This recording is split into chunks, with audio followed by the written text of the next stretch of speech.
Here's how to get yourself back at least 10 hours a week whilst getting more done. And I know this works because I do this exact exercise with every one of my one-to-one clients and myself. If you're new here, my name is Jake. I'm a high-performance mindset and business coach. And every day on this account, I teach you to shatter ceilings that have held you back both personally and professionally. This exercise is so overlooked and so simple. You can literally go away and do this over the next 20 minutes and it can change your life. I'm not even joking. But if you can't, save it for later and come back. So what we're gonna do, go to the preferred digital calendar of your choice. I prefer Gmail, you can use Microsoft, Apple. Go to a completely fresh calendar, Monday to Sunday. And the aim of this exercise is to start populating your ideal week with your current schedule. The easiest place to start is with your personal things like sleep, training, food, literally time block it all out. Like between 12 a.m., 6 a.m., you're gonna be sleeping, things like that. And remember, any event you put in, you need to make sure it's reoccurring so you have the exact same week going forwards. And a helpful little tip is if it's a weekday activity,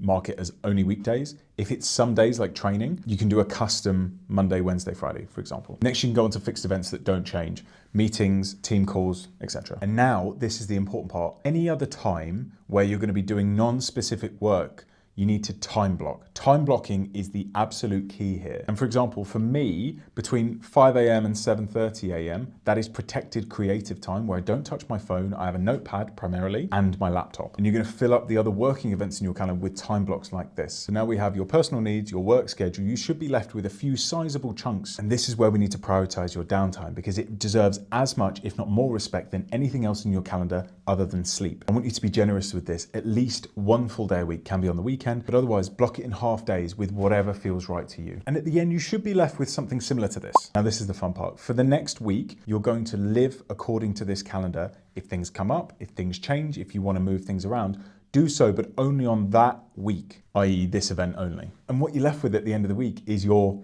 actual lived experience versus your ideal week for the following week. And you can make changes going forwards.